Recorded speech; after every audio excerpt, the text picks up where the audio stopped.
the day the company was exposed for financial fraud. As the wife of the CEO, Emily immediately held a press conference to protect Edward. She pinned all the blame on me and vowed to punish me severely. Edward, looking heartbroken, said, "Ryan, I've warned you many times not to misuse company funds or falsify records. Why didn't you listen?" My colleagues stared at me in surprise, expecting me to defend myself, but I smiled and took full responsibility, even voluntarily resigning. My wife thought I finally became sensible and whispered a promise to me. "Once this blows over, I'll find a way to reinstate you. At that time, I'll also publicly announce our relationship as a form of compensation for you." What she didn't know was that, to ensure the company's interests, the chairman had ordered me to install back-end monitoring software on every computer from day one of operations. All it would take was to extract the data from those systems, and their lies would be exposed with no room for defense.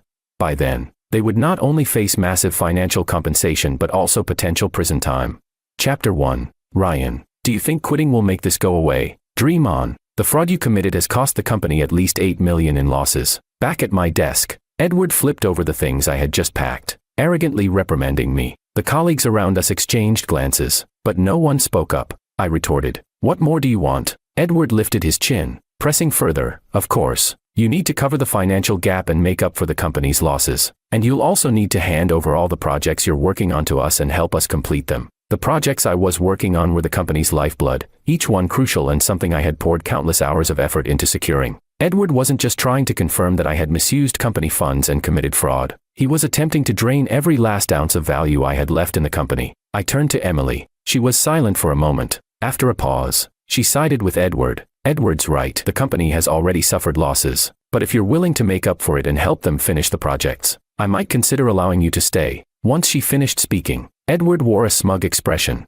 6 months ago, when Edward first joined the company, I had noticed Emily's unusual interest in him. She, who had never shown any interest in hiring new employees, suddenly became the interviewer. She ignored all the other outstanding candidates and specifically chose Edward as her assistant. I had asked her why, and she said that Edward reminded her of me when I was younger. She just wanted to lend a helping hand and told me not to overthink it. Even after we had been secretly married for 7 years, she always bent her principles for Edward. I consoled myself by thinking she was just trying to make up for our struggles back then. But now, I couldn't deceive myself any longer. I scoffed. "Edward is just a small assistant. What qualifications does he have to take over projects? And I'm supposed to help him." Emily didn't expect me, who had always been patient, to suddenly snap back at her. She was momentarily stunned. Edward's eyes flashed with irritation, but he pretended to act graciously. "Ryan, I only considered giving you a chance to make up for your past mistakes because you're an old-timer in the company. Even if you don't appreciate it, you shouldn't resort to personal attacks on me, right?"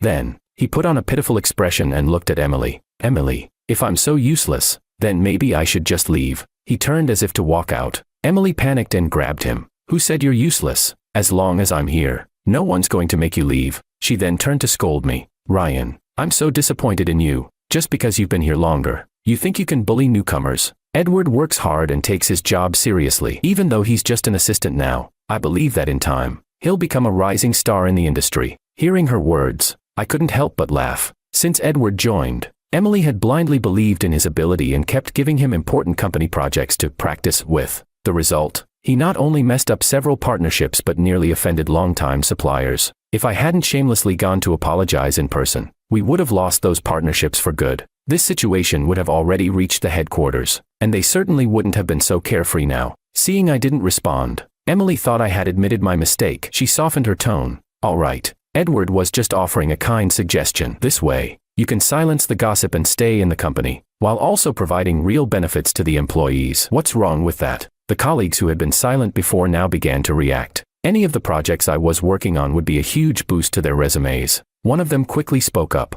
"Ryan, you have all the key projects in your hands. We only get the scraps. Now's a perfect chance for you to share the wealth. And now that your reputation is ruined, no company will want you if you leave." "Exactly. You should just apologize to Edward and beg for his forgiveness." 4 years, I had worked tirelessly, bringing in numerous collaborations and transforming the company into the most profitable branch under the parent company. Every year, I brought home generous bonuses and rewards for everyone, and now they're reversing the narrative, accusing me of monopolizing too many projects.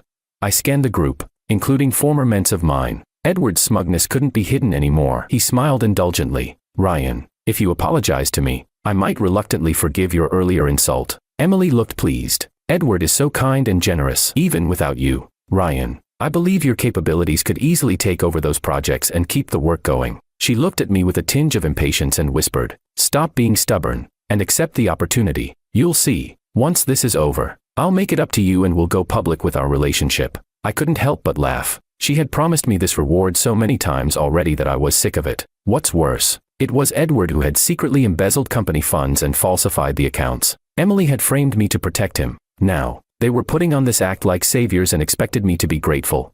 Did they think I was a fool? I raised both hands, mocking them. Since Edward is so capable, then let him take it all. I'll be waiting for the good news of your success. Seeing I wasn't backing down, Emily's face immediately darkened. Ryan, you really are pushing it. Since you want to leave so badly, then go. Just don't come crying to me when you can't find a job and beg me to let you back in. I smiled. Don't worry, that day will never come. What she didn't know was that the real person who would be crying wasn't me, it was them. To protect the company's interests, the board had ordered me to install back-end monitoring software on every computer from day one. Once the chairman saw the data from those systems, their lies would crumble.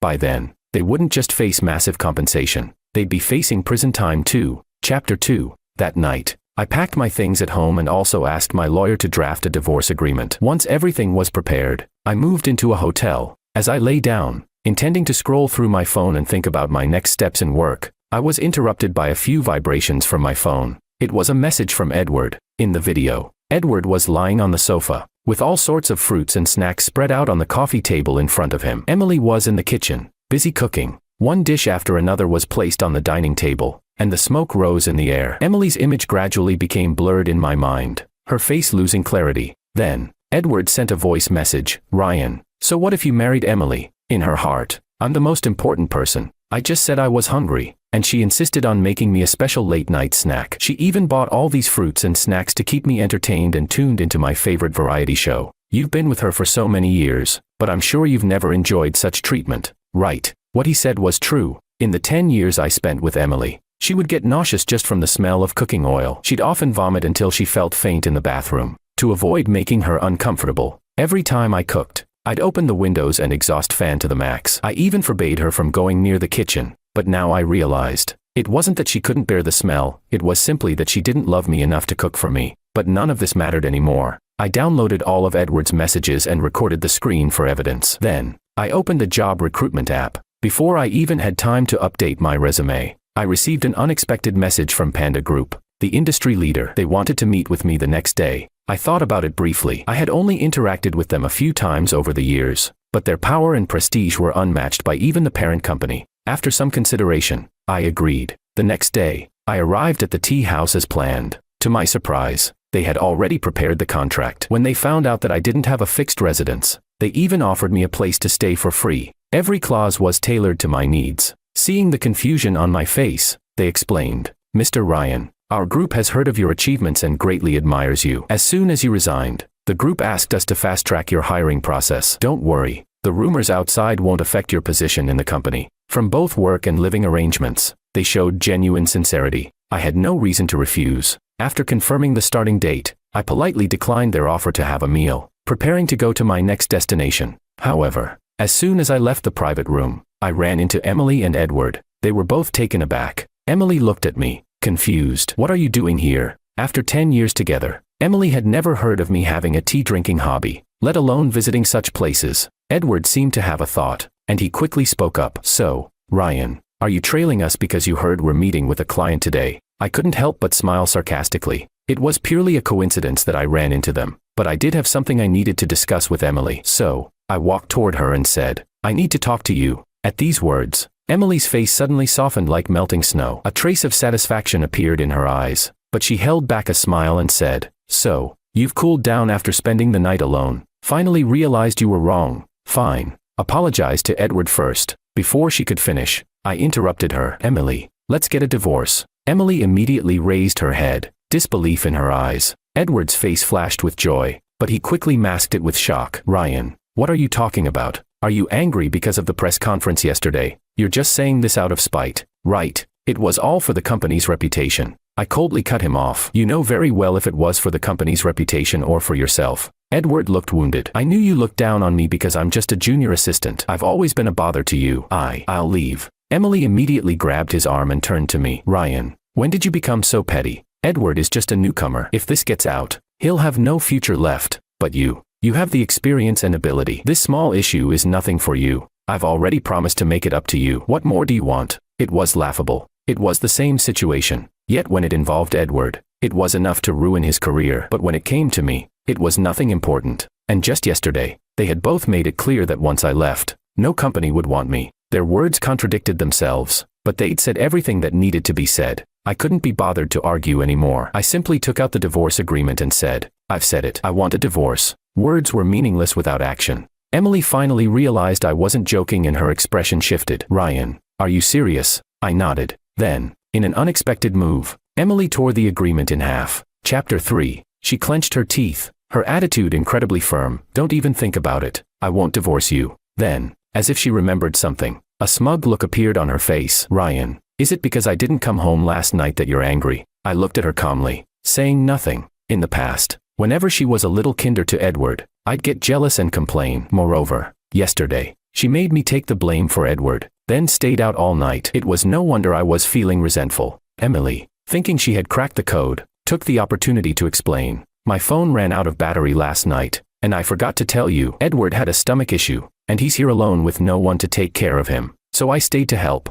Seeing her chance slip away, Edward shot me a look full of hatred, but he quickly echoed her. Yeah, Ryan, Emily was just being kind, taking care of me all night. Don't misunderstand. I couldn't help but scoff. When I had been hospitalized for a stomach bleed after 3 consecutive drinking sessions for a project, Emily didn't even bother to visit me. But now, for Edward's supposed stomach problem, she couldn't stay away. And let's not forget, a man and woman alone together overnight, and she saw no problem with it. It wasn't about care or concern, it was about whether she cared or not. Even though she kept insisting that she wouldn't divorce me, I knew it wasn't out of love. It was because for the past 10 years, I had given everything to her. Whatever she needed, I was there instantly. She had become accustomed to my selfless devotion. So, it was no surprise that she couldn't accept me breaking free from her control. Just as I was about to speak, the door beside us suddenly opened. Out stepped the chairman of the parent company, followed by the client we were meeting. Emily froze for a moment but quickly regained her composure. Chairman, when did you arrive? You should have notified me beforehand so I could arrange a proper reception.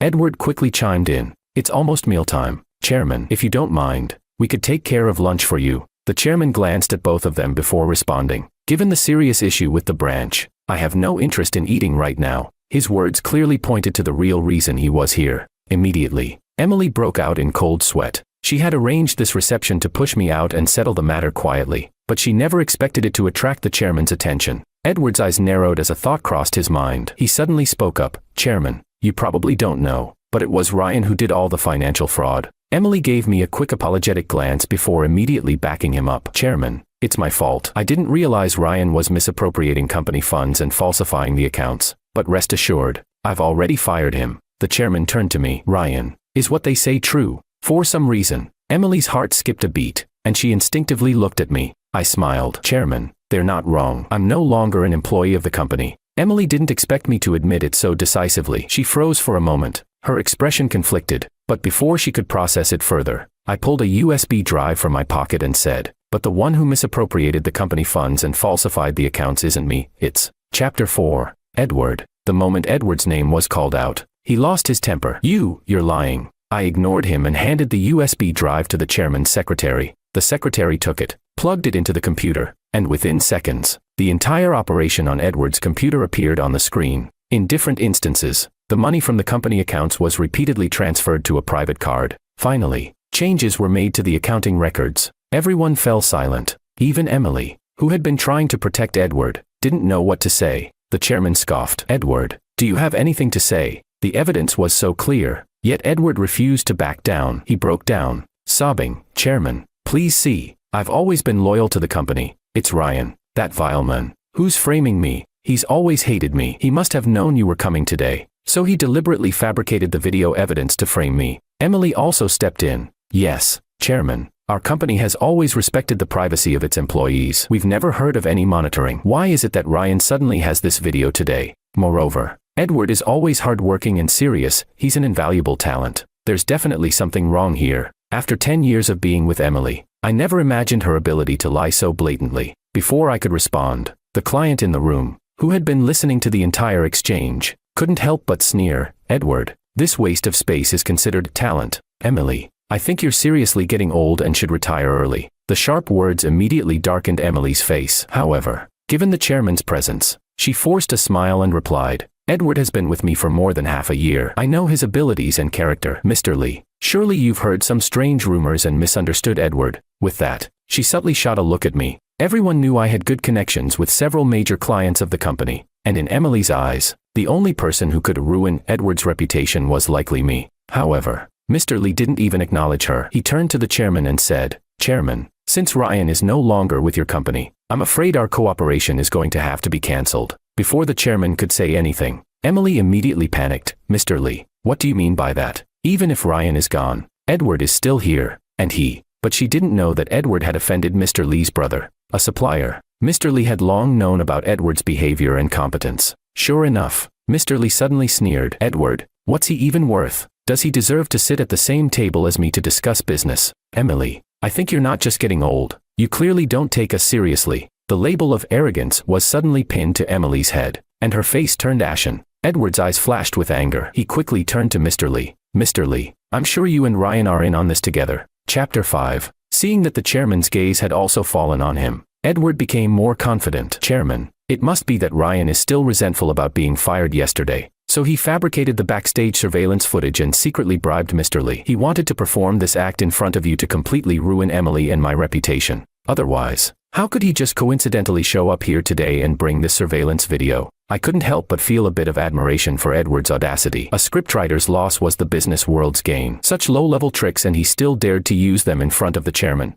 However, to my surprise, Emily actually believed him. Her suspicious eyes darted back and forth between me and the client, and finally, she snapped. Ryan, I thought you'd just be jealous and throw a little tantrum. I didn't expect you'd use such vile tactics. The other people in the room were stunned, their gazes shifting to Emily with bewilderment. It was as if I could see the words shameful written on the chairman's face. Finally, he could no longer stay silent. Frowning, he interrupted. Enough. The president of the company, acting like a shrew here. What kind of behavior is that? Emily's face flushed red with embarrassment, but she still tried to justify herself. The chairman, however, remained calm and said, when we first opened the branch, I had Ryan install backstage surveillance on every computer. Are you now suggesting I fabricated this video? Both of them were left speechless. No one had expected the truth to be like this. The chairman snorted. As for why Ryan is here today, it's because I asked him to come. It was to confront you both face to face. Emily, you've truly disappointed me. Cold sweat trickled down Emily's forehead. She glanced back and forth between me and the chairman,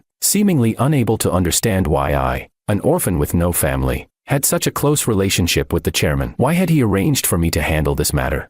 Edward, feeling humiliated, roared in frustration. You two set me up together. Mr. Lee scoffed. If you hadn't done something shady, how could anyone set you up? Instead of blaming others, you should turn yourself in and face the music. Edward was about to curse again when he suddenly saw the secretary pulling out his phone to make a call. At that moment, the sound of police sirens pierced the air. Edward's face drained of color. His words came out garbled. You wait for me. Before he could finish, he had already disappeared, running for his life. The chairman merely raised an eyebrow and didn't say anything. The secretary immediately dispatched someone to chase after him. Seeing Edward fleeing, Emily stood rooted to the spot, stunned, though she knew that once the truth came out, neither she nor Edward would have a good ending. She never expected Edward to abandon her and run off alone. Mr. Lee, noticing her stunned expression, took the opportunity to reveal all the misdeeds Edward had committed over the past 6 months, even including the fact that Edward had once harmed Mr. Lee's brother. With all the evidence laid out before her, finally, he sneered, asking,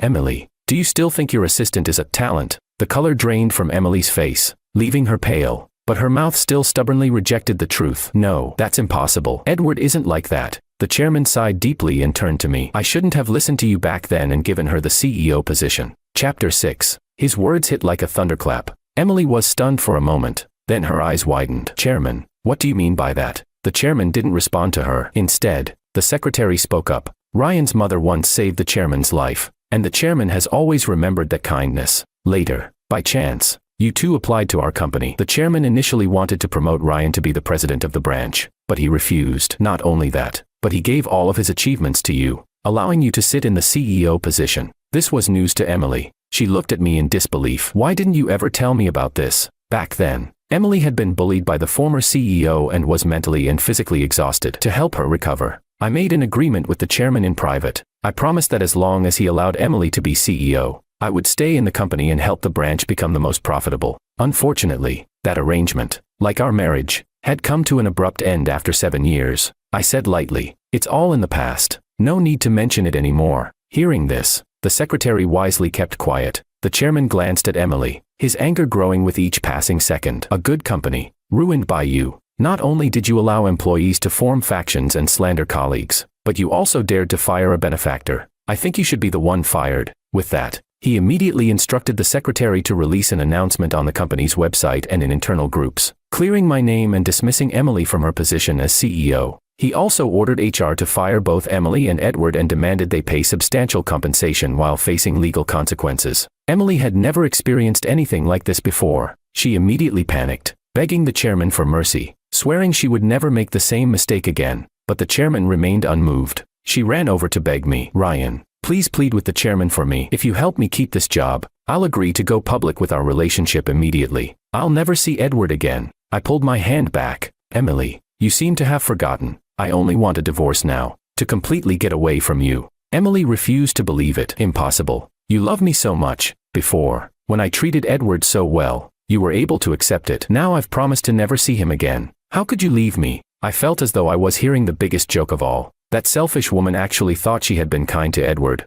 Mr. Lee couldn't listen anymore and kindly reminded her, "Ms. Moo. Oh no, Miss Moo. You seem to have forgotten that Edward will soon face prison time. Even if you want to see him in the future, it won't be possible." Emily bit her lip, still wanting to say something, but the chairman had had enough. He waved his hand and instructed the security to drag Emily out of the room. Her screams grew fainter and fainter as she was taken away, and I finally had some peace and quiet. Before leaving, the chairman suddenly suggested I take over the position of company CEO. I shook my head. "Sorry, Chairman. That company has already lost my trust. I can't go back to work there. Besides, I've already accepted an offer from another company." The chairman understood that with my ability, I would find a new job soon. So, when he heard the news, he immediately came to stand up for me. But who would have thought that in just one night, I would be taken away by someone else?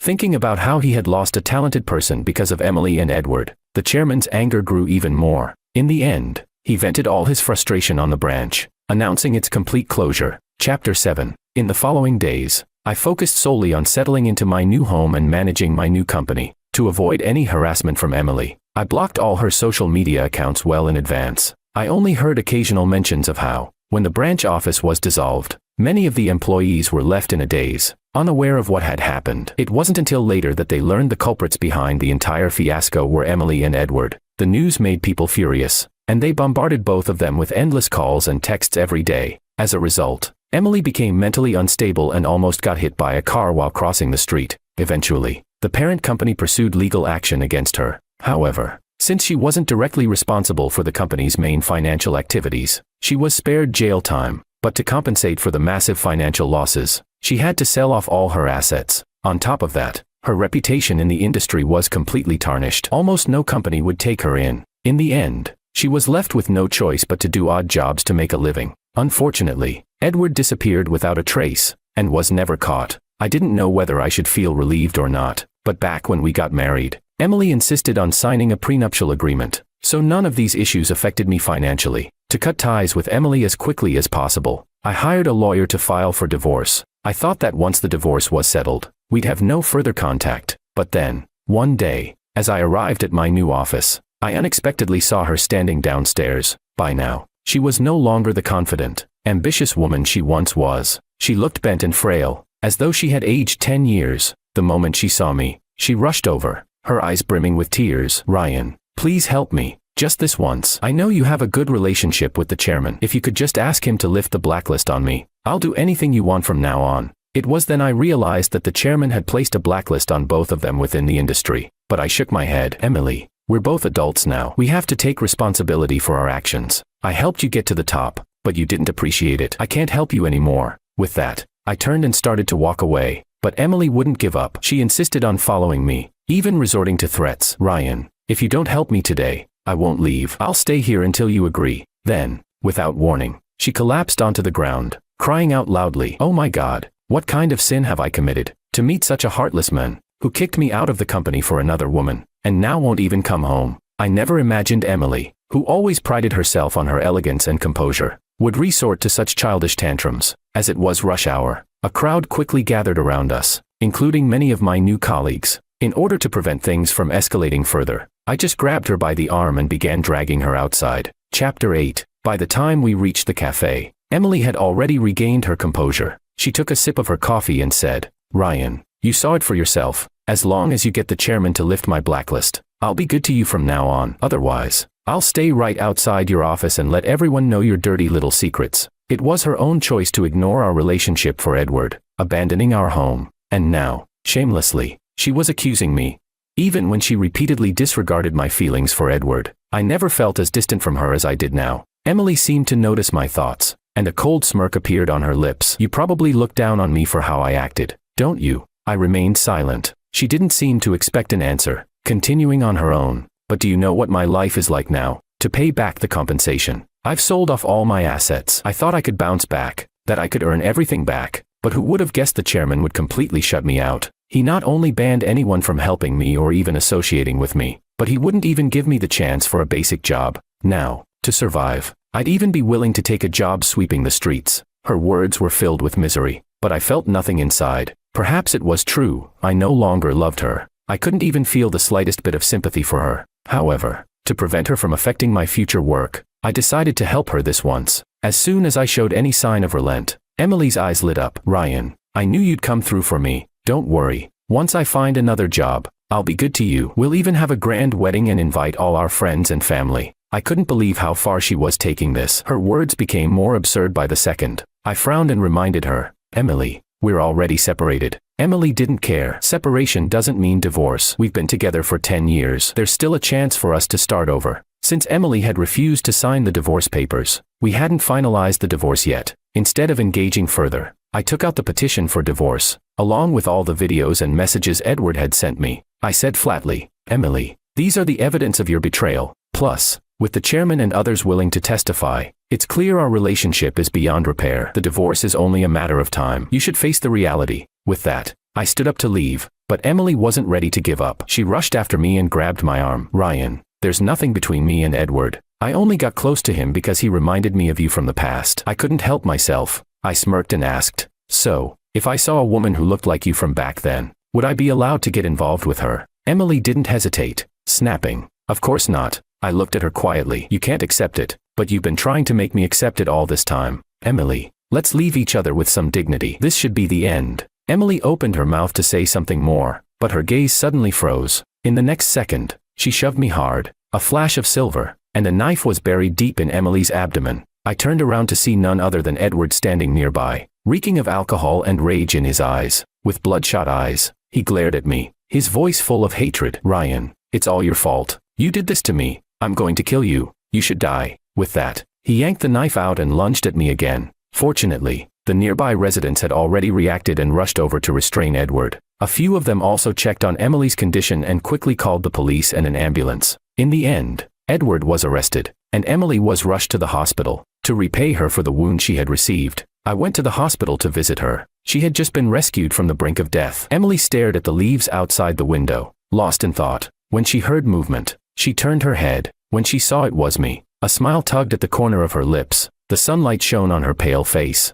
For a moment, I felt as though I was seeing the young, naive Emily who had just entered society years ago, but I quickly shook myself awake. Emily patted the edge of her bed. "Sit down." I shook my head. "I've already paid for your medical bills, and I've also spoken to the chairman. Don't worry. Once you're discharged, you'll be able to return to a normal life." Emily seemed to not care much about that. She simply stared into my eyes. "Ryan, I lost my way for a while, but after all this, I realized I've always loved you. Even if you don't help me with the chairman, I still want to start over with you." I handed her the divorce papers, my expression calm. "Emily, we can't go back. Considering the 10 years we spent together, let's not make this more painful by dragging it out in court." Emily stared at the papers. Tears began to fall, one by one. After a long pause, she slowly signed her name. I knew, at that moment, that the bond between us was completely severed, and I would finally begin a new life.